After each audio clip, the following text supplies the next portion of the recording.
I'm going to walk through a couple of stretching techniques in PixInsight, and then I'll walk through the same thing in ImagesPlus just to give people an idea of some of the stretches that are available in that package as well. And I will happily send this data to anyone that wants to play with the image. It is some M42 data that I shot at St. Croix last year, if I remember right. If I just bear with me a second here, if I zoom in, you can see that the core is a little overexposed in it, but not too badly at any rate. So there are several tools in PixInsight for brightening your images, and we'll just very quickly go through them here. They're listed under intensity transformations. And there's an adaptive stretch, which I've never really used much. There's an ArcsinhStretch, which, okay, it's there, but it's all but a useless version of that stretch. It's good for a few images, but it's not very, like, it doesn't have a lot of, well, I won't bring it up. It doesn't have a lot of flexibility. There's a stretch factor and a black point as an adjustment. That's about it. It's very difficult to get the image the way you want using that particular tool. Not impossible, and it gets used a little bit, but certainly not for the bulk of the stretching. Image transformations, here we go. I'm going to skip over binarize and color saturation. That's not really the topic of tonight's work. There's a curves tool, and I very much like the curves tool in PixInsight, especially when it comes time to make fine adjustments to things like color or brightness in some areas of the image. The nice part about the PixInsight tool, the curves tool, is it's very much like the Photoshop tool. You plunk adjustment points, but you can plunk multiple adjustment points per curve, which is really useful. ImagesPlus, as an example, gives you 2 points, and you can't plunk them down. They are fixed, but you can move a couple of sliders to adjust the range over which they take effect. A little less flexible, but still works. I do like the tool in PixInsight. You can adjust the individual channels, red, green, and blue. You can adjust the RGB image, the alpha channel. You can adjust the luminance component, which comes in handy every now and then. The problem with adjusting the luminance component in a RGB image, if I bring it up here, is as you brighten the image, and I'll just do that here for a moment, you notice the color starts to wash out pretty quickly.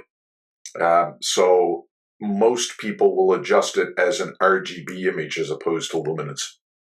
Then you can adjust the A component in the CIE color space, the B component, and the color component as well. This allows you to adjust hues, so you can make red into green as an example. So if I sort of say, okay, I want to make red green, you can see the effect. It's a really cumbersome way of doing color adjustments compared to some other tools out there, but it does work. And finally, you can adjust saturation as a curve, which is quite useful. You can take the low saturation part of the image and boost it up, and then take another point and sort of save the high saturation from blowing out. And although not the major topic of tonight's session, it is, I just wanted to show it to everybody, it is a very useful tool, especially for, as I said, fine adjustments after you've done the bulk of the stretch in something else. You can do it all in the curves tool. It usually takes multiple passes, and it's a little bit of a pain, but there are better tools for stretching rather than the curves tool for the sort of initial stretch of your image. Next, quickly on the list, before we get down to the one that we're really going to pay attention to tonight, I'm going to skip the exponential transform and go to the histogram transform. The histogram transform used to be the primary stretching tool in PixInsight. It's also really up until just recently, the only good histogram display. Generally speaking, what you end up doing is, if I click here a minute, you magnify the histogram until you can see your data. And if I go far enough, I should be able to see it, I think. Maybe not. And the idea is that you get 3 sliders. This slider adjusts the black point, this the midpoint, and if I remember correctly, it's a hyperbolic stretch, and this adjusts the white point. So, you can, we got a real-time preview here. You can brighten the nebula up. Oh, I have to select the view, sorry. There we go. So you can brighten up, why won't that brighten? Oh, because I haven't turned it on. There we are. So you can brighten up the nebula with the midpoint slider.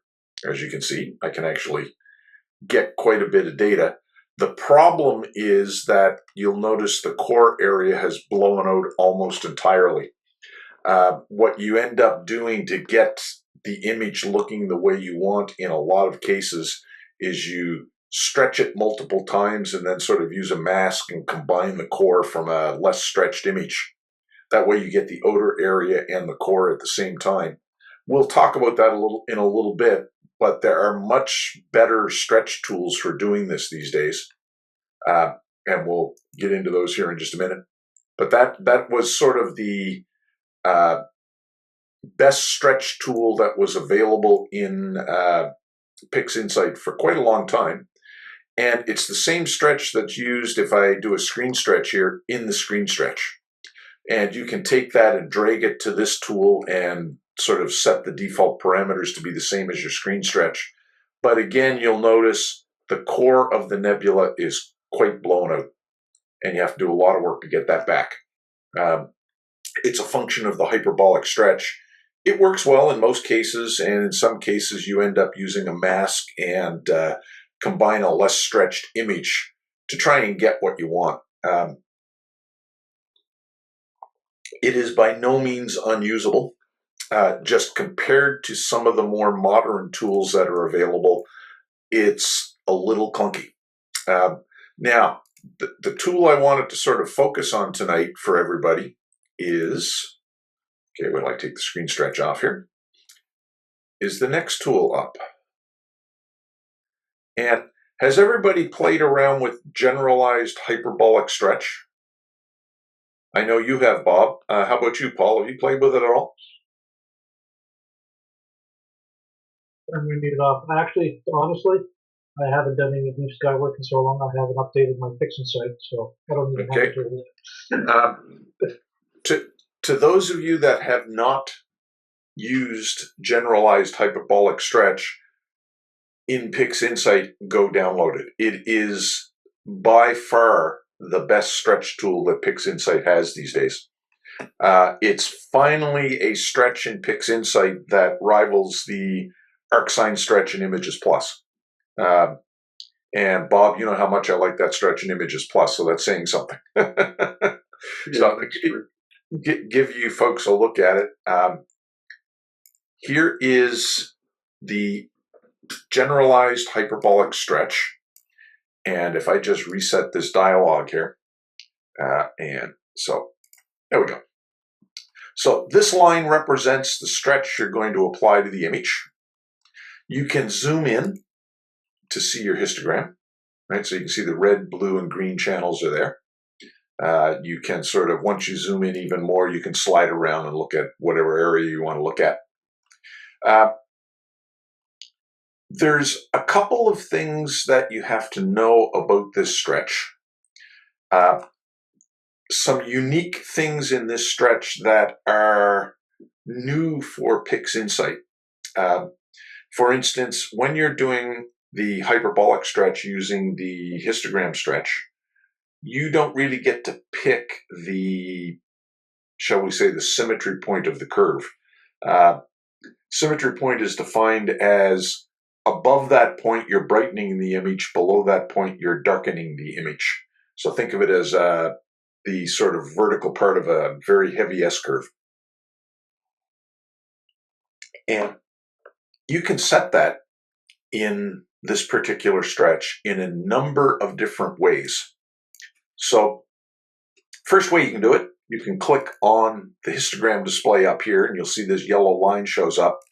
That is telling you where the symmetry point will be. Now, it hasn't actually set it, you've just picked it. You click Send to Symmetry Point, and you'll see that that point now shows up down here. Can everybody see that okay? Okay. Yeah, looks okay. Yeah, I'm pointing with my mouse. I'm fighting the urge to point with my finger, which does no good whatsoever.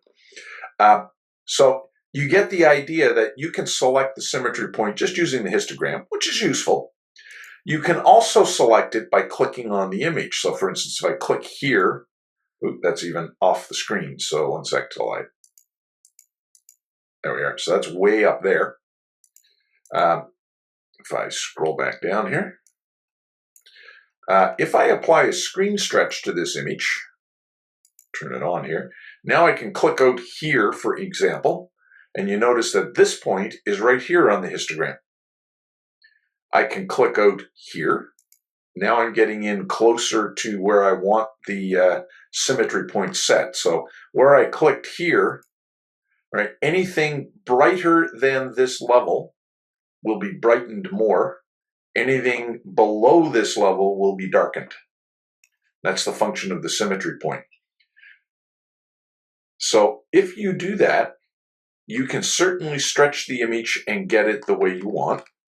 But there's a catch to this, and I'm going to show it to you right now. And not a lot of people seem to do this with this particular stretch, but it's a really useful function. Now that I've set, or will set, sorry, the symmetry point here, and we'll talk about where to set that in a few minutes, you notice the stretch mode is RGB. You can certainly stretch an image in RGB space. So for instance, if I turn on my preview and we stretch the image, you can see we'll talk about what all these sliders do in a minute, but you can see you can get a reasonably good looking image, but you'll notice the color is starting to wash out a little bit. That's typical of any stretch. As you stretch the image more and more, you start to lose color. Now, there is a mode in this stretch called color that gets around that problem. And it lets you, it's as close to what ImagesPlus does in its ArcsinhStretch, where you can set what they call color decompression. This allows you to adjust the color in the image as you're stretching it. You can also stretch just the saturation of the image or just the lightness. Generally speaking, saturation comes after you've stretched the image enough to make everything visible. But if I select color mode now, you'll notice now I get a single histogram because, of course, it's the color channel. I can pick a spot on this. Now, if you look at a histogram, this point right here, this peak, represents what is the most pixels in the image. Generally speaking, that is the sky background. In this particular image, it is not. You notice there's a lot of gas in the background, and this point right here represents the dim gas. As you can see, if I move further down, so I'm still on dim gas there. There really is no background in this image because the whole area is filled with gas and dust. Some people will set, when you have an image like this, they will set the symmetry point down here. That's not really a good spot because then you have to, as you stretch it, this whole histogram moves up and you have to recover from that later. Generally speaking, you want to set the symmetry point sort of at the peak of this histogram in the color space. And if I do that, and then I stretch the image, I'll turn off the screen stretch here for a minute. And stretching is real easy. You just grab the stretch factor and slide it to the right.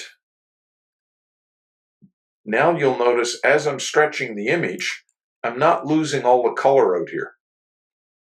It's staying quite red. Matter of fact, it's a little too red. And you can fix that with this blend slider here. The color blend, I can take it, if I turn it all the way down here, it's the same as if I had done an RGB stretch. and I can control how much color. Is that showing up on Zoom, by the way, how much color I want to put in the image? Yes, it is. It's way too much at the moment, I realize that.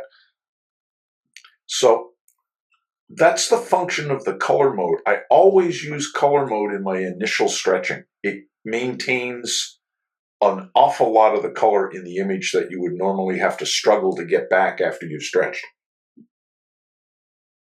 And it does so, by the way, without jacking up the saturation and causing a lot of color noise. So for instance, if I sort of zoom in here, I'll pick a spot, there we go. You'll notice there's not a lot of color noise that showed up, right? That is a really nice function in the generalized hyperbolic stretch, is this color mode, and it's excellent for preserving star color when you do split star processing. It's pretty good even in this image, but most of these stars are white anyway. The next slider we're going to take a look at, well, we looked at the stretch factor. That's exactly what it says. If I slide it up, I can stretch the image more, or I can stretch the image less. There's another slider, and there's, in the documentation, it actually shows you the math that's going on behind here, and it can be useful to go through that for those with a math background. But this local intensity slider, what it lets you do is recover these saturated areas. So for instance, here I've done a stretch, and I'm going to do even more of a stretch here until the background starts to show up. So now you can see all the gas and dust out here in the background. But you notice how saturated the core is. Virtually everything in there is gone. That's the purpose of this local intensity slider. As I move that to in the initial stretch, by the way, it does not behave this way in all stretches. But in the initial stretch, if I slide this over, you'll notice what's happening. I'm recovering the detail in that area that was blown out. Can everyone see that? Now I got an image it's not looking too bad, other than the fact it's way too red. We'll fix that up in a few minutes. But what I really want to do is I want to preserve as much detail in the core as I can. There are other ways of getting it back, but initially let's try and keep as much in there as possible. And we'll just zoom in on the core for a minute. And you can see that it's not completely blown out, but it's pretty close. That's the function of this Protect Highlights slider. If I start sliding this down, and you have to move this slowly. There we go. You see the difference between that and that? Does that show up in Zoom? Mm-hmm. You notice I'm starting to recover detail in the core, right? That's the purpose of this Protect Highlights slider. It does exactly what it says. It protects the highlights and prevents them from saturating. Now, what it's done, if you take a look, I'm going to zoom out here a minute. There we go. You'll note this curve that is the stretch that's applied to the image. By the way, this gray thing is where the histogram ends up after the stretch. The little solid line here is where the histogram was before the stretch. So if you look at this highlights slider, I want you to look at the red curve. You see what it's doing as I move it along? It's lowering it's changing the slope of that curve. Right? So if you look at this, the highlights of this image are up in this area. You know, there's a few way up here, but mostly in around here. And what it's doing is lowering the curve here so that it doesn't stretch it as much. But you're adjusting just the highlights. So now if we go and look out here, and I take this slider, you'll notice the core is now washed out. If I slide this a little more to the left, right about there, you see I've recovered significant detail in this area. Now at this point, we got to do something about the saturation. So we'll just take this color blend slider and reduce the saturation a bit. Now we're starting to get a reasonable, not perfect, but a reasonable initial stretch of M42. You get detail down in the core all the way out to the faint gas and dust out here. Now, at that point, I'm sort of tempted to say I'm done with the initial stretch. So I'll apply that to the image. And after it finishes, there we go. We can now fine-tune that stretch in either color or RGB mode. I generally move over to RGB mode at this time. And if you look at that and you say, okay, what do I want to brighten and what do I want to darken? Well, one of the things is this appears to be sort of the darker area of the image. In this area, maybe a little up there and over here. And I want to take that and make it a little bit darker just to increase the contrast a little bit. So if I sort of click in here, you notice what it's done. It's put the symmetry point there. Okay, if I click on something just a little bit brighter, now the symmetry point has moved up. And what that's going to do is everything darker than this is going to get darker. So if I come over here, I have to move this over, sorry. Let me see if I can, there we go. I just have to reduce everyone's picture there, otherwise it covers over my dialog. So now if I click, as I said, about right here, and in doing that, I'm going to send it to the symmetry point. Now watch what happens as I change this slider. Everything brighter than that gets brighter. Everything darker than that gets a little darker. A little hard to tell, of course. But you can see what's happening. The contrast in the image, in the dim parts of the image, is getting substantially higher. And I can fine-tune that again with this slider. I can get a little more of a stretch, a little less of a stretch. Right? So, you know, if we were looking at that saying, yeah, somewhere around there, now I've blown up my highlights again. So we take that Protect Highlights slider and drop it down. Now we're starting to get an image that's getting pretty close to sort of where I'd like to have the final version of this. There's lots of gas and dust. The outer envelope is really visible, as you can see. All the gas between here and the running man is quite visible. Just a couple of stretches. Now, the other thing, because I've been protecting the highlights as I go, you notice the stars have not bloated. So I'm going to apply this stretch just a minute. There we go.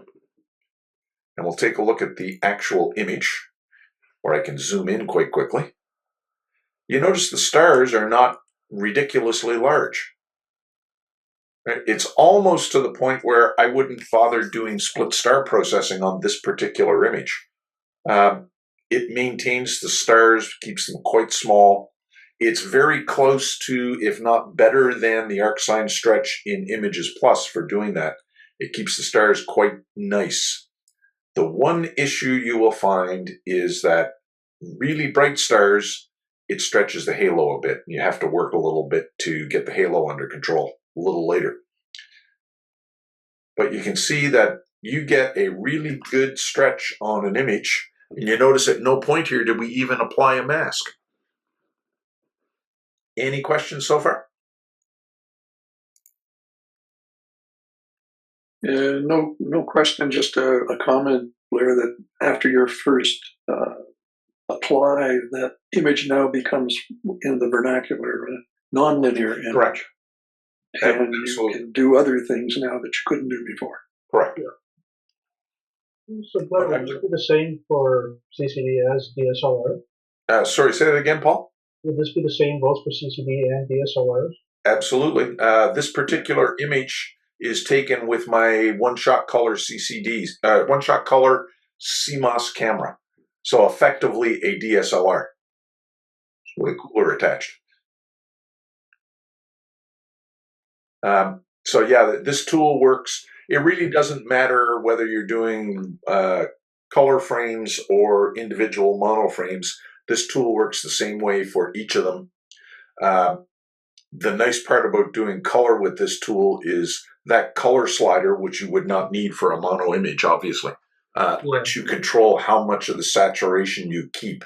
So how much of the color you keep in the image while you're stretching, which is really nice compared to, you know, the histogram tool that comes with, well, just one sec here. In theory, I should be able to duplicate the image. Oops, wrong. Did that the wrong way, sorry.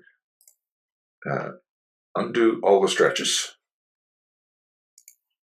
We'll duplicate that image. Then I will redo those stretches. There we go. And so if you look at the histogram tool, if I use the histogram tool and I want to bring this area out as much as I did here, watch what's going to happen. Again, using the histogram tool without a mask. If I mask it, I can do better. But so if we sort of say, look at the clone, and then so I can see what I'm doing, bring this down until I start to show some of the data. Since I only have this midpoint slider to brighten the image, right? If I want, if I want to start bringing, even at this, I can't get this as bright in one step. It's going to take me multiple stretches to get it where I want. But, you know, since I only have that one control point, I tend to have to do it in multiple iterations, and I lose the core detail. Right? And there's no real way around that other than a mask over the core, and as I said, do multiple iterations. So if I do that, and then I reset this tool again, now I can stretch the rest of the image to get this area, you know, reasonably well exposed. And then if I just sort of magnify the histogram, I can then, using the black slider, get a little more contrast in there. But you notice when I do that, I have, yeah, there we go. I have blown out the core substantially on that compared to this, right? Yeah. I have more contrast out in these areas, and there are other tools for getting that back. But the core is hopelessly lost to the point where I would now have to go and stretch this image differently and add the core detail back in. Whereas the generalized hyperbolic stretch kept the core detail, kept all the detail through here, and you can see it actually recovered more faint gas and dust. And it did such a good job of it that it really didn't pick the noise up too much. There's a little in there. And you know that would very quickly get reduced with even TVG denoise. And it produces nice star profiles, as provided the stars aren't really overly bright. You'll notice that even this bright star here, I can see that it's a double. Actually, a triple. Look here, when I did the hyperbolic stretch, the double's gone. Right? It's just saturated. You do get, as I said, more detail in here. I can recover all that detail with additional stretches just to, you know, dial up the contrast. But I wanted to give you an idea of what this tool can do. You'll notice I've got star color. See, that star is red. That star is reddish. Here, they're all white.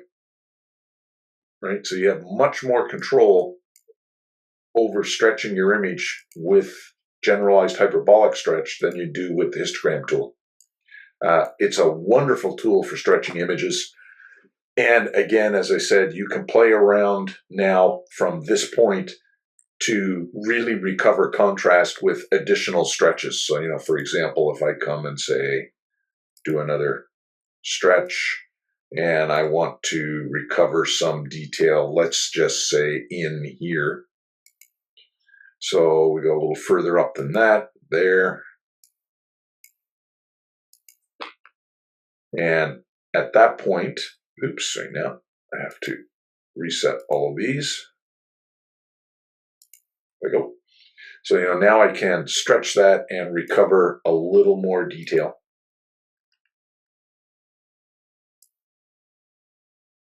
Oh, I went too far there. You get the idea. I can recover whatever I want in that area. And by then dropping the highlights down, I can save the rest. Right, so now I've got lots more contrast in here than I had, as you can see. Right, and I can control much better than I can with other stretches where I apply things, because I can do it graphically just by looking at the image and clicking on the image. So I wanted to darken this area. What I did, I clicked, what do I just do an undo here? Where is that? Reset. So what I did is I click here. There is where the histogram shows up, but I want to darken that a bit. So I just move that point up a little more, send it to the symmetry point, and now when I do this, I'm darkening that area, right, and brightening everything that is in any way brighter than that. And I can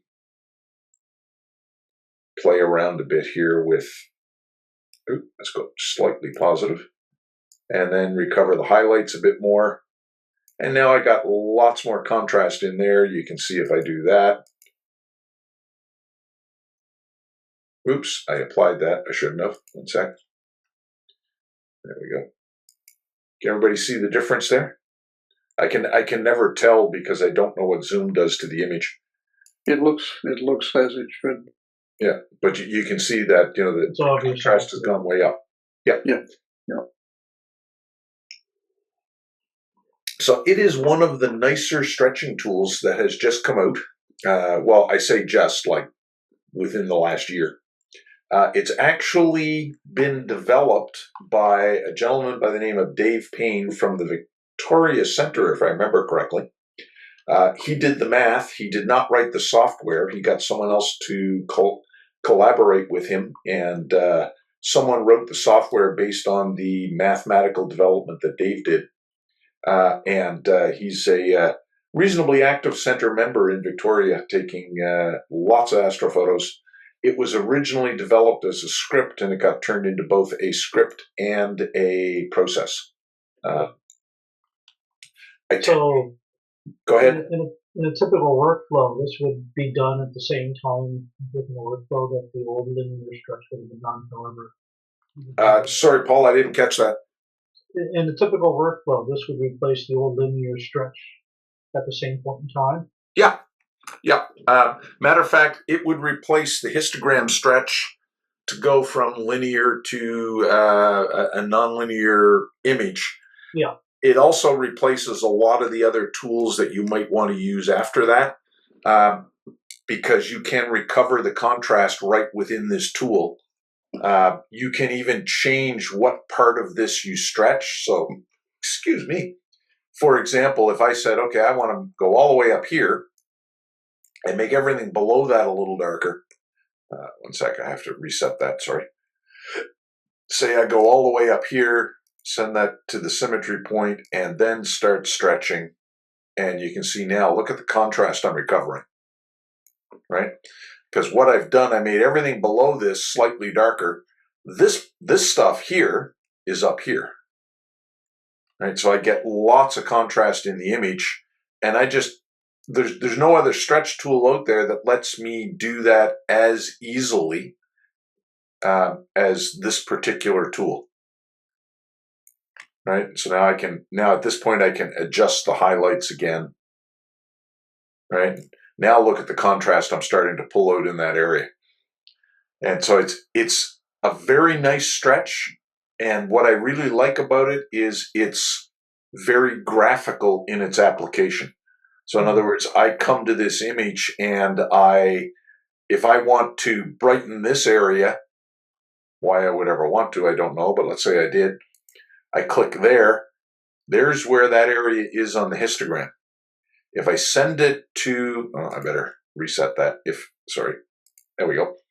If I want to dim everything below that, I send it to the symmetry point and just slide this tool, and you can see the effect. Everything dimmer than that area is now getting darker. That area is not changing a whole lot because the symmetry point doesn't apply any real, let's say, gain to that area. It doesn't stretch it. Everything above the symmetry point is stretched, so this area got brighter, as you can see. This area down out here has gotten darker. There's the curve right there.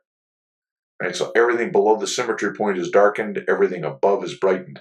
So you can play all sorts of interesting games to get the image the way you want. You can see what this local intensity slider does. It's changing the slope of this curve. So watch the red curve as I bring this up. Okay, you notice the change in shape, right?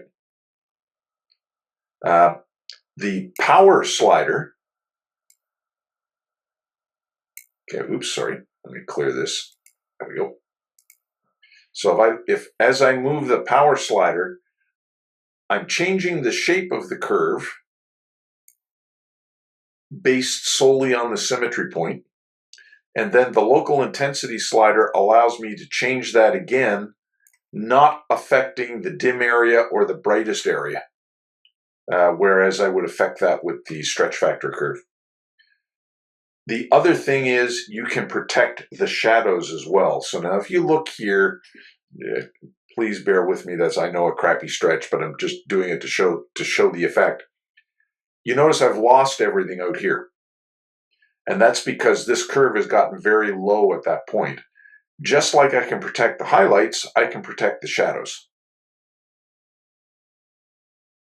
So now you notice the shadows are brightening back up, right? This area is still getting this ridiculous stretch applied to it, and I can control the shadows and the highlights separately, which is really nice when you're trying to stretch an image. Oops, what happened there? There we go. So you get just so much more flexibility with this tool. You can also grab these points, by the way, and move them manually. So I can grab that and do that sort of a thing. There's one other thing I wanted to show you with this tool that is kind of unique to this tool. If I have an image where the red, green, and blue histograms are not lined up. Now, in this particular image, they're not lined up, nor are they supposed to be.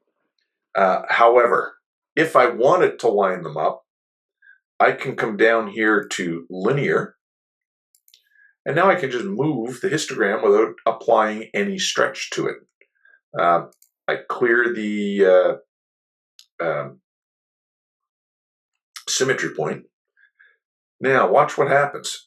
If I'm going to adjust just the red histogram, let's say I want to line it up with this peak here, I just select red, and I always go the wrong way the first time, bear with me. There we are. I can just slide it around. Line it up. Now my image has all three histogram peaks, red, green, and blue, aligned. If I wanted now to put a bunch of contrast in this image, let me just apply that, by the way, and clear it. If I now want to put contrast in this image, what I want to do is I want to slide this down. I can still use linear for that. I do it in RGB space as opposed to just a red, green, or blue channel. And I can do the same sort of thing if I go linear. I can now slide that down and get a bunch more contrast. There's a catch to this, and you'll notice as I'm sliding this down, I'm starting to lose the data that's right there. It's actually clipping against that point. You notice that as I slide that along, right? Now it's pretty much gone, and I've lost, I'm pointing at my screen again, I've lost everything out here. There's a way to avoid that pitfall and still darken that background a bit using this tool. you go back to generalized hyperbolic stretch, you pick a point just before this curve. So let's say around there. You send that to the symmetry point, and now you take the protect highlight slider and you slide it all the way down to the same point. It will stop when it hits there, by the way. Now when I increase power, I'm moving this down, but something unique happens. Once it hits here, it starts to compress the data. It doesn't lose the data. You can still recover it should you want to, right? And so it's actually better than using a typical levels adjustment, because if you use levels, you can clip the low end quite easily. This will not clip the low end, right? It will, if I go too far, it will eventually make the histogram disappear, right? But you notice I can move that as far up as I want now, and it stops. It just won't clip there. It'll compress it a bit, but it won't clip it. So it's quite a useful tool in that sense that I can dial down the brightness and not actually lose any data, because I've set how far I can go down based on where I set the symmetry point. Any other questions?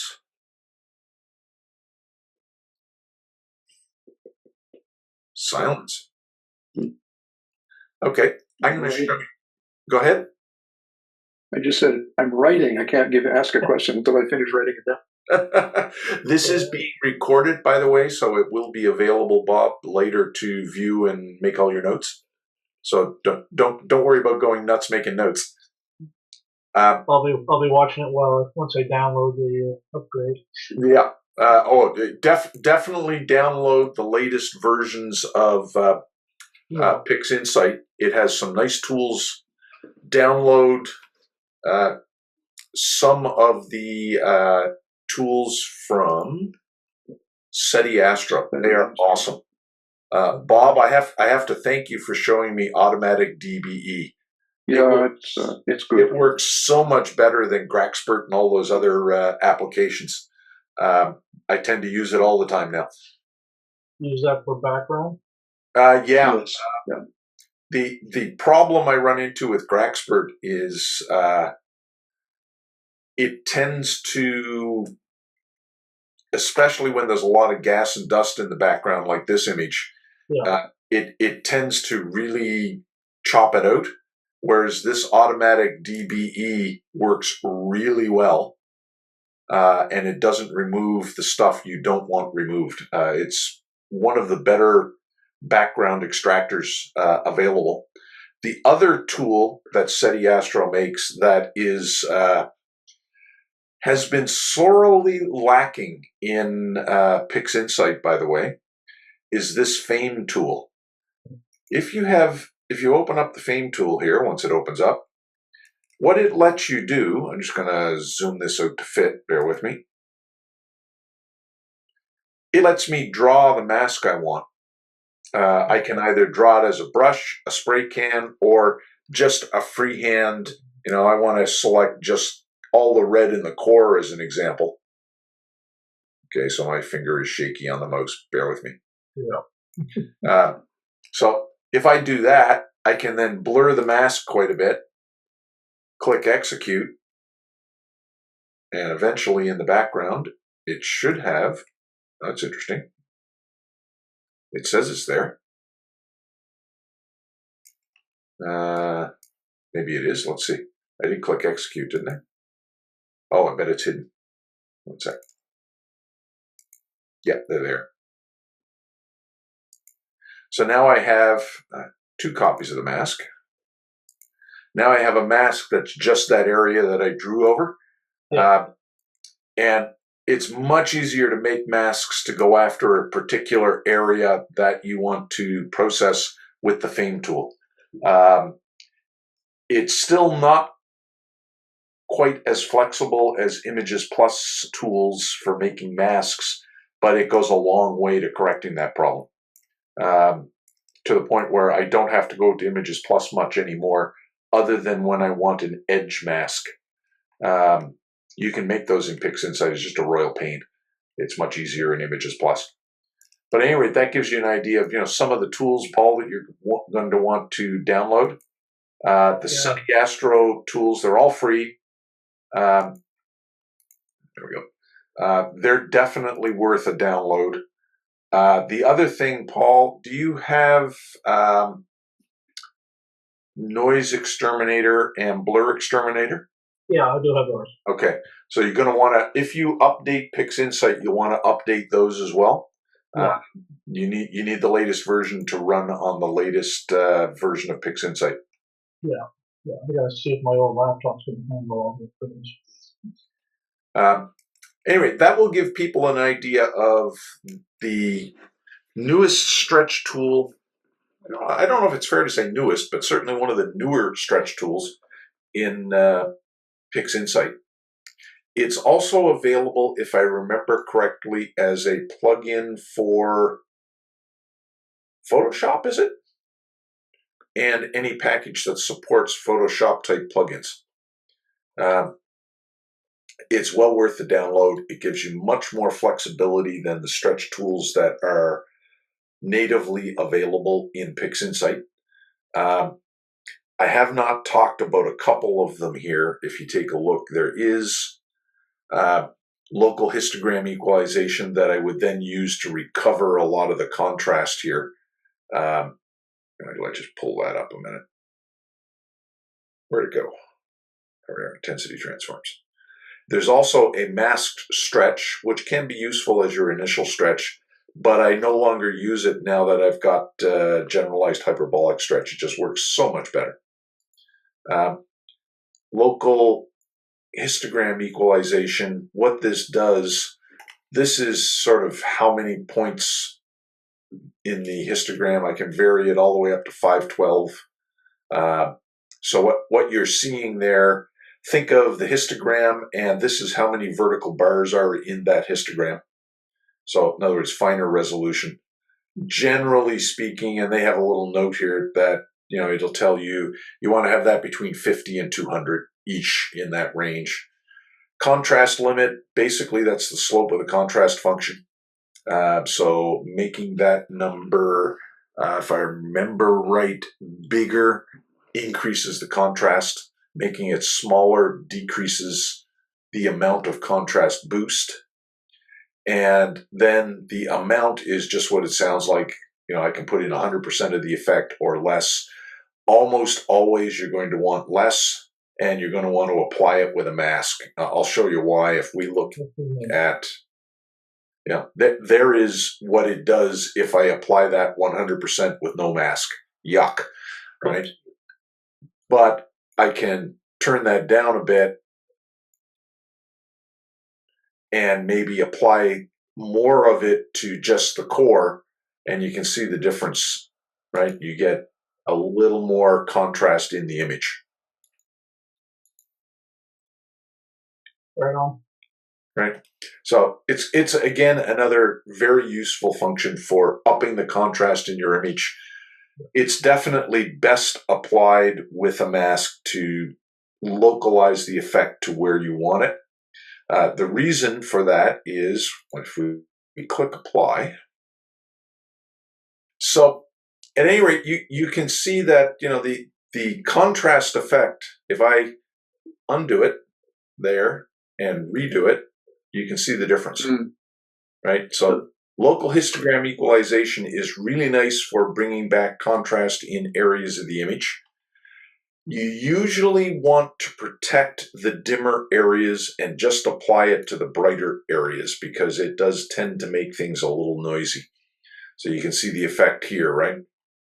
You notice some of the noise that got picked up in this area compared to what it was like before. Yeah.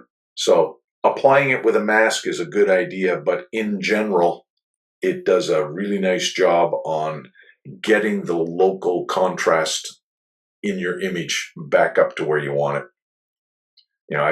And admittedly, I applied this on a little more than I normally would have, but I just wanted to show you why you would want to apply it with a mask. Anyway, there are several other things that we can do, to increase the contrast in in the image. We won't go through them all tonight. I just wanted to give people an idea of using GHS, Generalized Hyperbolic Stretch. And one other thing I wanted to note is that while we're stretching, we're trying not to saturate the bright end of things, and we're trying not to drop the blacker, darker areas down to the point where they get clipped. It's easy to do with GSH because you can see the histogram while you're stretching. So, for instance, when we were doing all those stretches, we're looking at that histogram here. So when I moved it, I better reset that. Sorry. When I move this down, I'm looking at this and I'm making sure I'm not clipping. You are always going to clip a little bit at the high end because the stars will be saturated. There's really not much you can do about that other than split star processing, but this does a pretty good job at controlling that. You can make the histogram a log histogram, so you can see I'm still okay at the low end. At the high end, I'm, as I said, a little clipped here because some of these stars are clipped and there's basically nothing you're going to do about that. Same with this area. This is, right in the core, this is clipped. If I wanted to recover that, actually, that's a good thing to show. There's a way to recover that works really well. And it's a technique that has been around for quite a few years. It's something that I've taken to calling layered masked stretching. It was originally done with multiple exposures. So in other words, I would take another exposure that showed all this area much better, and I can put it in. However, watch what happens. If we take the same starting image, I'll just open it up again, turn off the screen stretch. Now what we're going to do, we're going to go back to Generalized Hyperbolic Stretch, make it linear again, zoom in again, and go to color. I'm going to stretch the image again. So sort of, starting here, just like I did before. But I'm not going to stretch it as much. So I'm going to pay careful attention now to the core area, much more than anything else. So we're going to stretch it somewhere, let's say around there. And I'm going to protect the core a bit. So now you can see I got lots of detail in there, right? If I zoom in,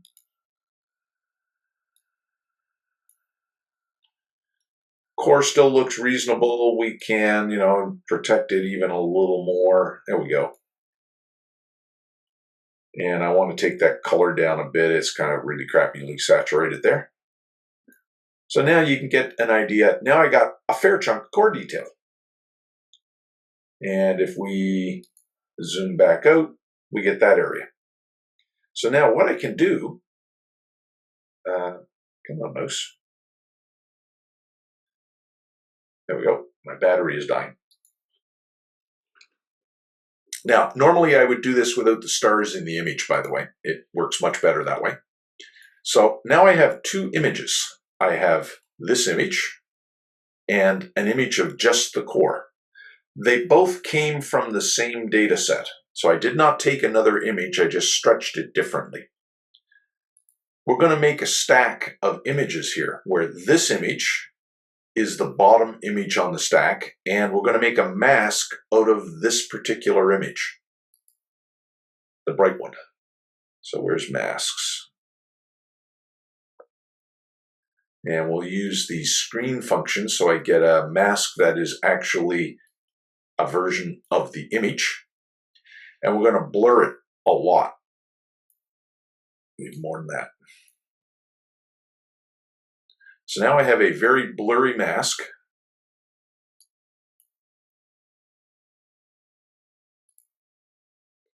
We'll generate that. Okay, so here's my mask.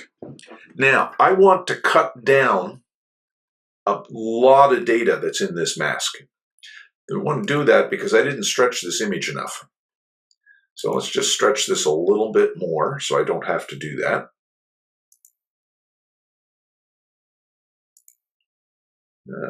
And again, we'll look at the data. So now the data's here. We're just going to stretch the outer area here, and I'm going to try and leave this data alone if I can. So we want to go, let's say, here.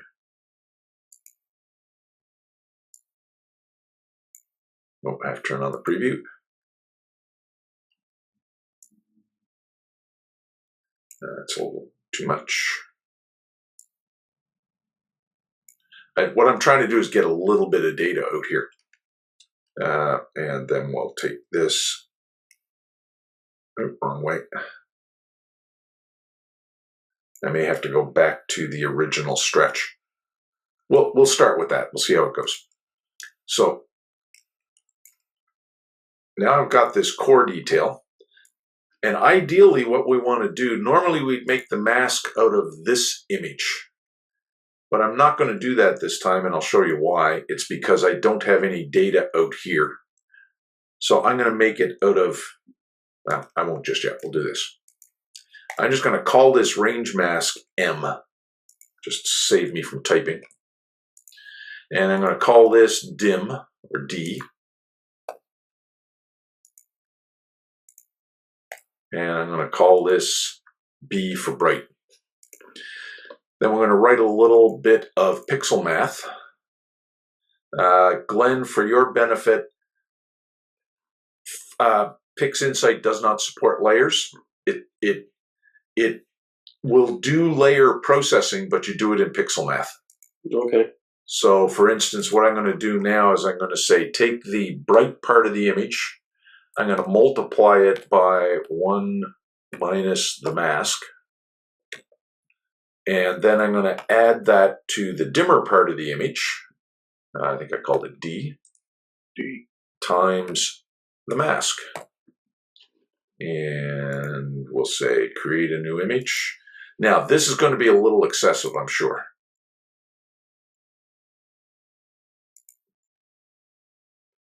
But it should show, yeah, a little excessive, but it shows the idea. If you take a look at that, I've got all this faint stuff that I had. I've dimmed it down a little too much because the images were too different in brightness. But look what happened in the core. Wasn't touched. The core, okay, let me see if I can do this now.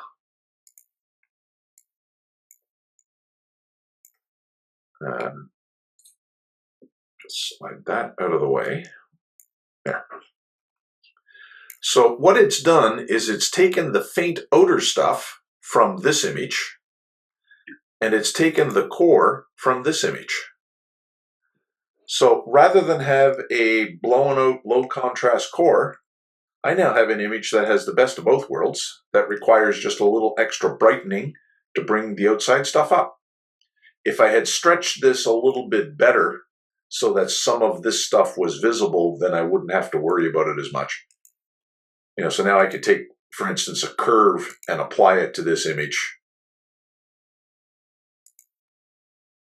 Not that particular curve, sorry. We want to brighten this area up.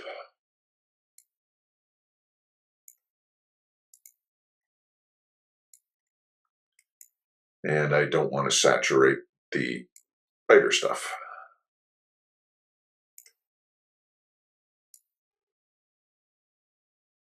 So you start to see what happens. You got all the faint stuff, and look at the core, right? You get some really good detail. I tend to use that technique quite a bit in my imaging.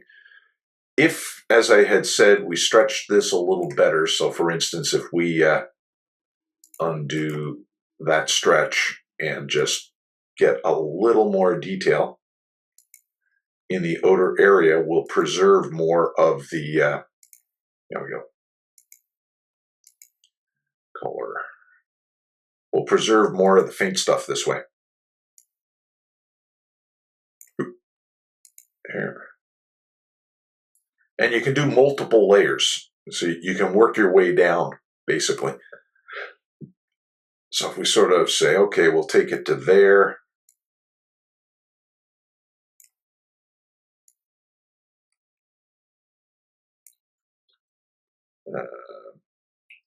Protect the highlights a little bit.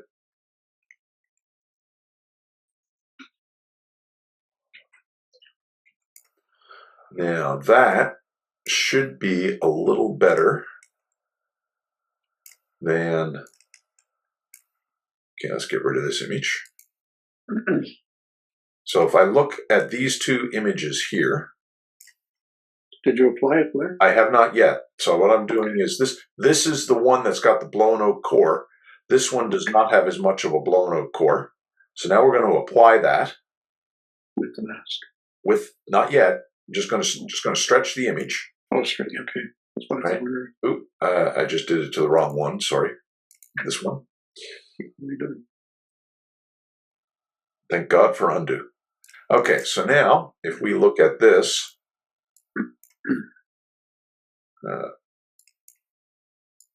there we are. So now we have two images, as I said, just like before. This one has more core detail than this one, less detail out here.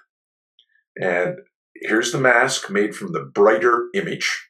And I can adjust this mask. So for instance, I could stretch it so that I take this area down a bit. There we go. So that's right around here. That's a bit better. Okay, so now I have this mask. Remember how this mask was made? It was just a screen range mask, but it was blurred substantially. Now if I do that same pixel math, it should still be there. Don't forget to rename your low end. Yes, thank you. Dark. This, by the way, works really well when you're doing galaxies. It's just unbelievable for galaxies. You can stretch the galaxy so that you see all the faint outer arms and then recover all the core detail with no problem at all. There we are. So we still have that image. Oops. I have to click on one of the color images to put it in color space. There we are. So now look, we've got all that faint outer gas and dust, and I have the core. Right? So I've got this core detail in here, and all this area out here just slightly dimmed, but not much. Right? And I can then go and use local histogram equalization to really make this image pop. So that's a technique that I tend to use. I usually do it without the stars in the image, and the reason is simple. You notice the dark halo around the stars? Mm-hmm. That's because the stars were quite bright, which means that the mask will be quite bright in that area, which means it's going to take these much smaller stars because they weren't stretched as much, and you're going to get this dark halo around them. It only does it around bright stars, but you get away from that by just not having the stars in the image to begin with. So, use like StarNet or what's the other one that you use, Bob? SetiAstro. Yeah, to take the stars out, then you can do that type of a stretch. The nice part about it is it lets you concentrate on two different things in the image. I can stretch one image for the bright areas, the core, another image for the dim background, and then just combine the two. So I can stretch the core image almost ignoring the background, just let it fade away. And I can stretch the bright image, ignoring the core detail, let it wash out, and then combine the two and get what I want. And the catch is you make a mask from the brighter of the two images, and then you blur it substantially. That works in almost every type of package that supports layers. It works really well in ImagesPlus because it directly supports layers. You have to write some pixel math in PixInsight to do the same thing. Now we'll take a look if I can get this to do what it's supposed to. One sec.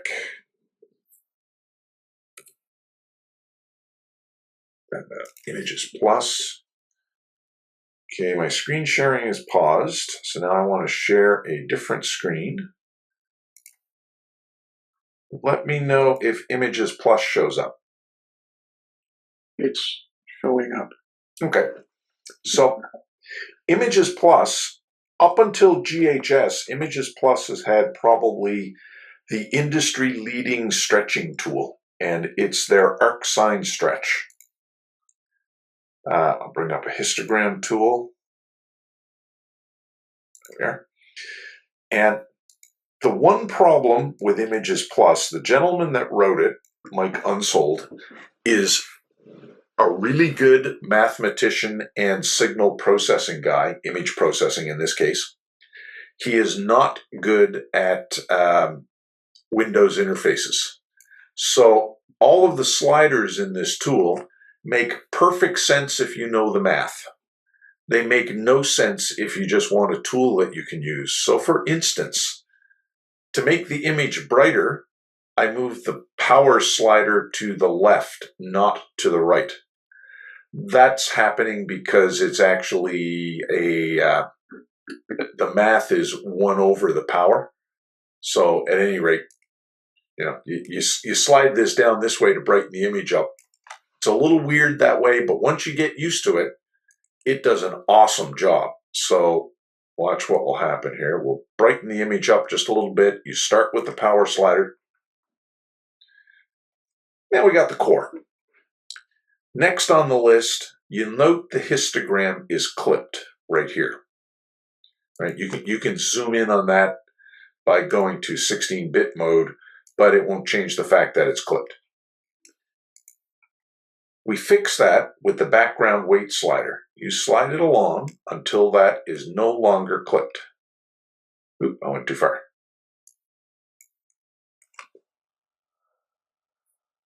Okay, so it's just coming back there now. Now it's no longer clipped. However, you have to check all of the channels. Green is not clipped. Blue is not clipped, but red is clipped. So we need a little more background weight to get red out of clipping. It's just beginning to come out there now. Oop.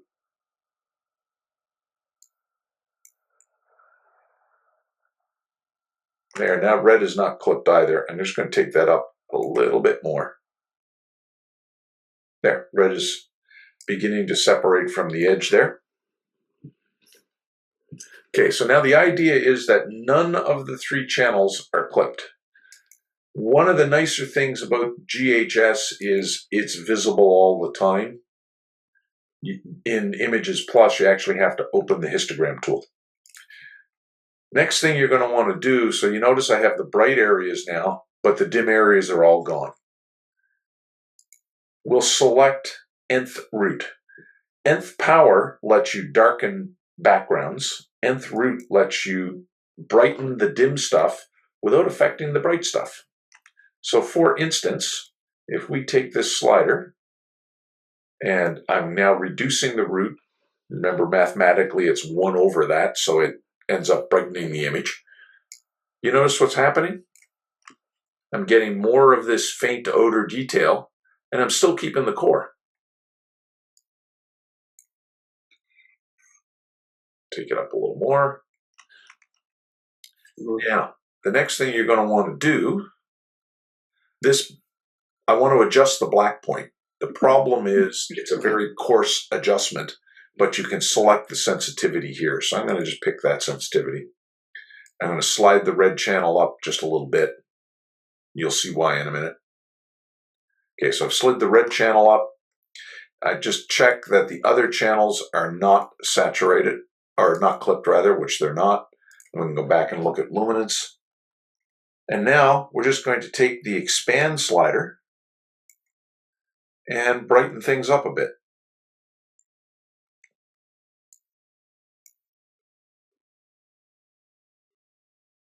And I can lower the background weight now. I don't want to go too far or I'll clip the red channel again. Let's just see where the red channel is at the moment. I'm just getting close to clipping the red channel. So you can see what's happened after just a couple of very quick adjustments. Look at what I've got. Doesn't work as well on the real bright stuff as GHS, but does a really good job on the dim background. The only other thing I would do then is apply a levels adjustment to, dim the background down a bit and recover some contrast. You have to do that in 2 steps with this tool. So the other thing, you have the capability with this stretch, I can change the color saturation in each channel separately. So this should make red ridiculously red, as you can see. Right? And I can literally play around with that to get the color I want while I'm doing my original stretch. I'll dial blue up a little bit as an example. Right? That's not bad. Then click done, and all I have to do now to do 2 things actually. One, I want to align the red channel with the other channels. So if we look at green and blue, the peak of their histogram is about here. I'm just going to click here, and you notice it moved this green point over. I'm not going to apply that as an adjustment. I just want that as a reference point. Then I'm going to go to the red channel. The green is where I want to put this peak, and I can do that with a levels tool. I'm just going to adjust the red channel. Red channel. And we can adjust that by probably taking the midtone. And wait for it. There, it slid it up a little bit. Right, and then what we're going to do is go back to RGB. And I'm just going to take the black point and slide it up a bit. And now I have a decently stretched image in just a couple of quick slider adjustments. The one difference is the core has washed out a bit more than it does with GHS, and I would do the same thing I did with GHS at this point. I would take another copy of this image, stretch it differently, get just the core, and combine the 2 in the Layers tool in ImagesPlus. And it's really easy to do that in ImagesPlus. Here's a question, will it let me open the same file twice? I think it will. It does, good. So now I can do the same thing I did in Stretch. Using ArcSinh again. We'll brighten up the core. Dial up the background weight a bit. A little bit more.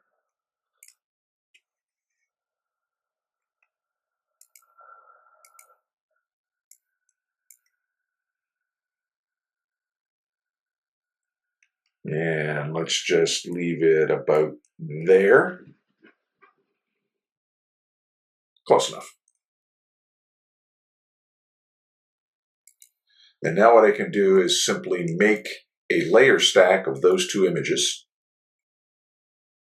And you do that with the combine all images using blend mode, opacity, and masks. And it will make a layer stack once it finishes.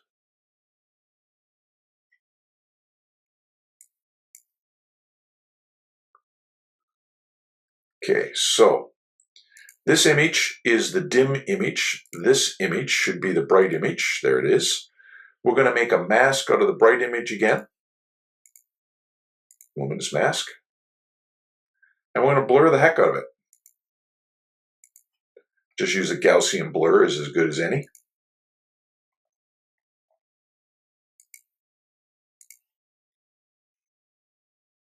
We'll blur that more than that. Still more than that. You want to blur it so there's virtually no detail left in the mask other than sort of the general overall brightness of the image, which is about there. That's pretty good. And then all you do is you select that as the mask for the top image. Add mask. And let's see what it comes up with.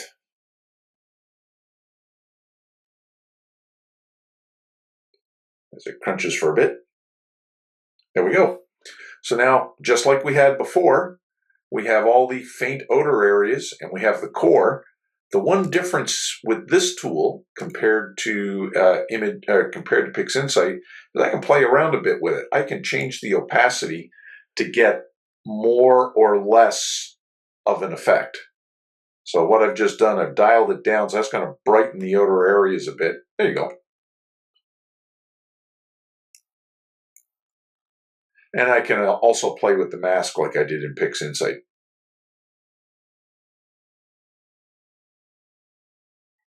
There we are. So now we've recovered most of the core detail that we lost in this image.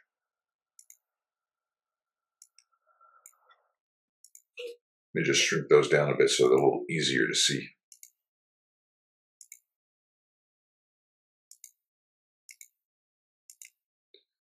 So you can see the difference, right? We've recovered the core detail here. We still have all the faint odor stuff. You want to brighten it up a little bit, but you get the idea. That is a very quick tour of stretching in ImagesPlus. Now, I know about the only person using ImagesPlus here tonight is probably Glenn. So Glenn, I'm going to just say, any questions in that? No, that's fine, Blair. Thanks. Yeah, I know you've seen that before. So yeah, I have. It's been, but I haven't. I'm out of practice. So fair enough.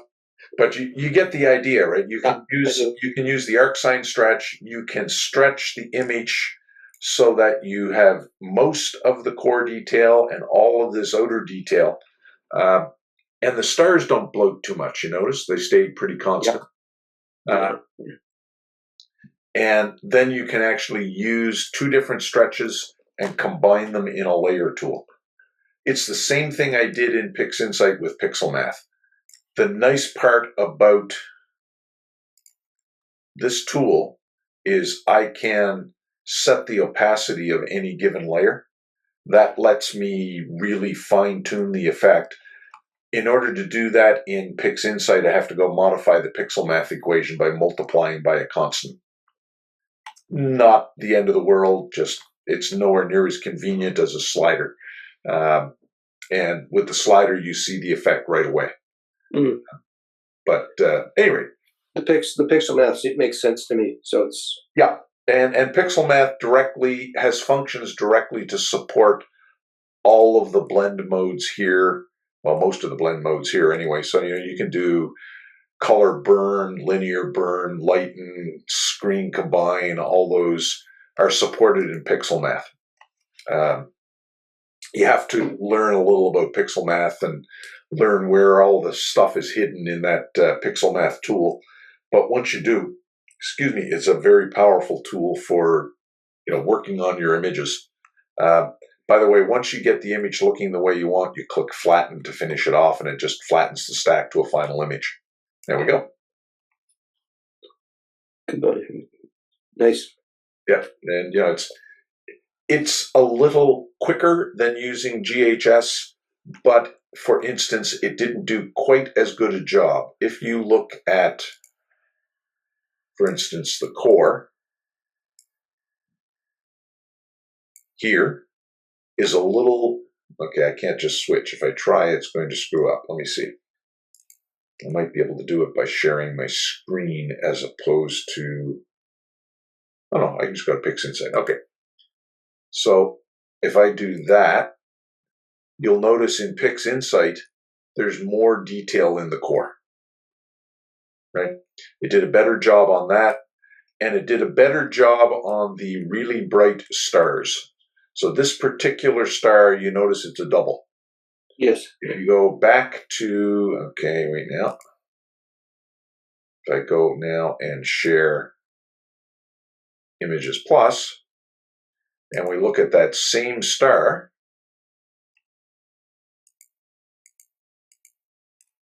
you can just see that it's a double. If I zoom in here.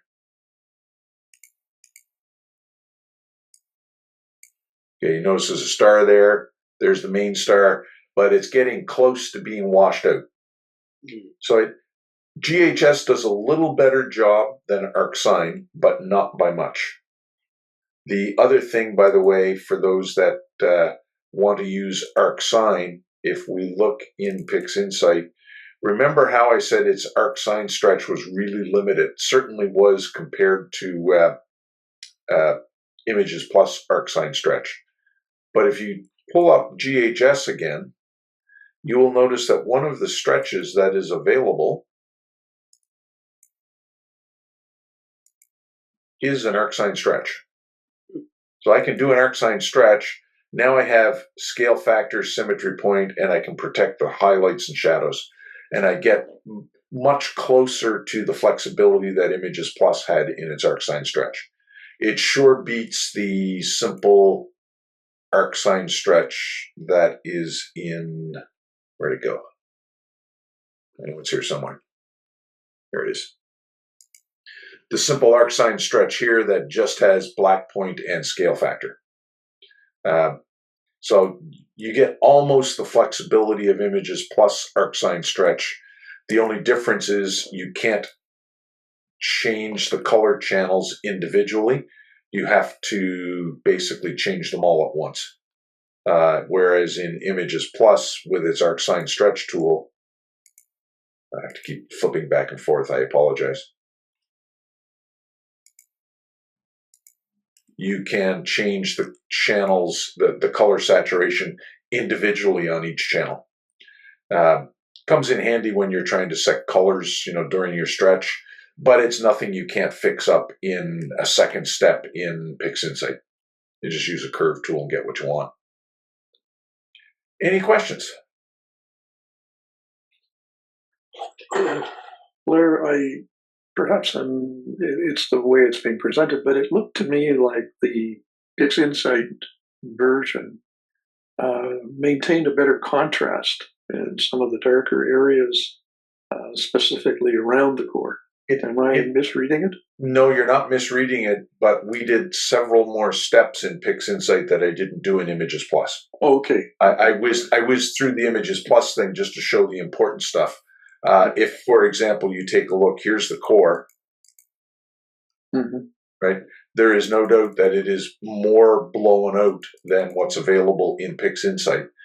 Yeah, I could recover that just by stretching it differently and just putting in the core as an example. Okay. Okay. So you will get effectively the same image in either one, with the exception that generalized hyperbolic stretch seems to handle the highlights a little better.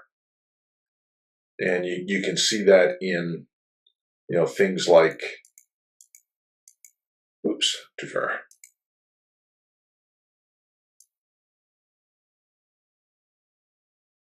There we are. You can see that in things like this bright star where it's a double, it's almost saturated.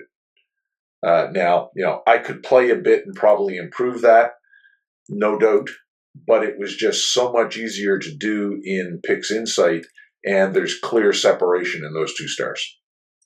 That's a big difference. Yeah, and it's just a function of the ability to set a symmetry point in generalized hyperbolic stretch that is somewhat divorced from the stretch factor.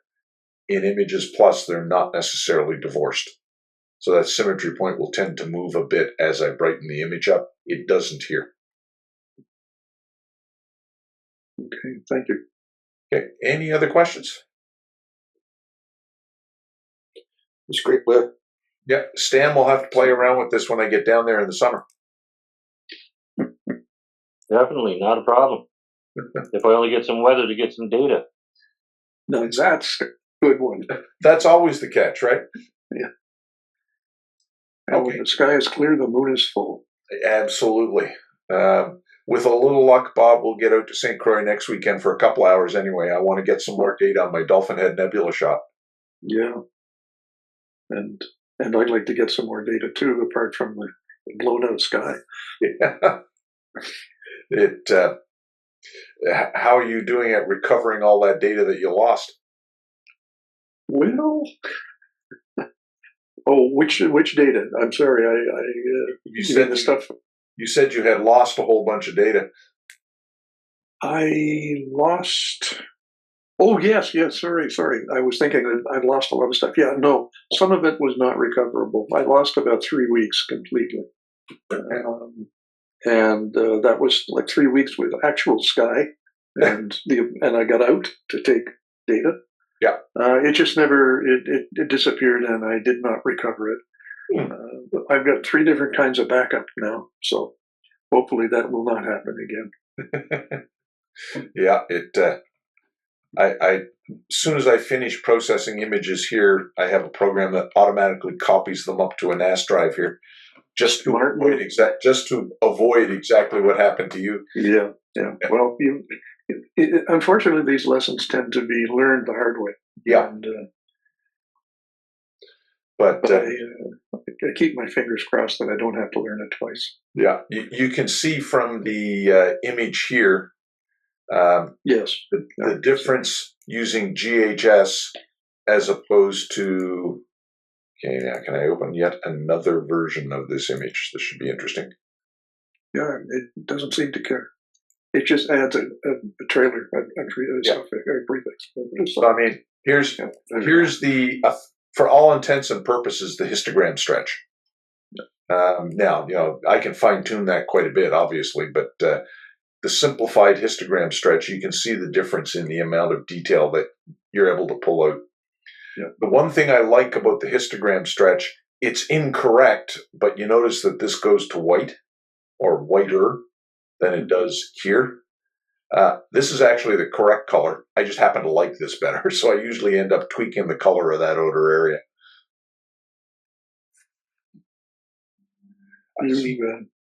Did you do SPCC on this one? Yes, I did. Yeah, I started with an image that had all of the normal linear processing done to it, so I ran, Blur. Yeah, I ran BlurXterminator, NoiseXterminator, took the background down a bit, and then corrected the color. I wondered why it looked so good first time out. What's that? I wondered why it looked so good first time out. Yeah. No, it had all that done to it as. Let's see. Yeah, this image has already had all of that done to it. Somewhere on this computer, somewhere on the computer downstairs, I have the raw image, and of course it looks green and green. Yeah. The camera definitely has a green bias. I think that's pretty much it, unless anyone's got some more questions. Stan, you said you're using PixInsight now? Yeah, I finally broke down and bought it, and all the little doodads to go along with it. Yeah, it's much more user friendly than ImagesPlus. Yeah. Yeah, it is and it isn't. It's not a classic Windows app. No. And that takes a little bit of getting used to. But once you like any other package, once you figure out its quirks, it's relatively straightforward. Yeah, and the one good thing that Pix has going for it is there's a lot more tutorial, a lot more info on it out there than ImagesPlus. There is. That's partly because ImagesPlus is no longer supported. Mike stopped supporting the program. The other thing I like about PixInsight is its plugin interface. You can write your own scripts. Yeah. If you're so inclined.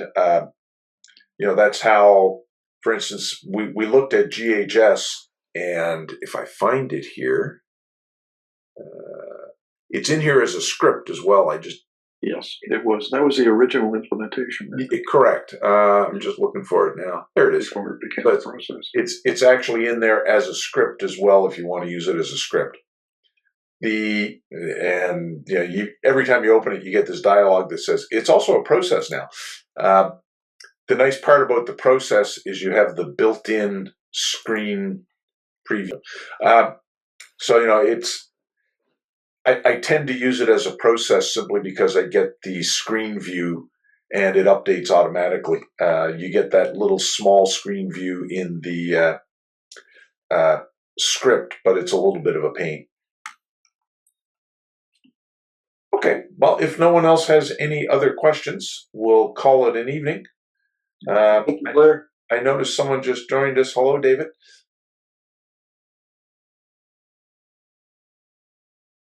Hello, Blair. Hello.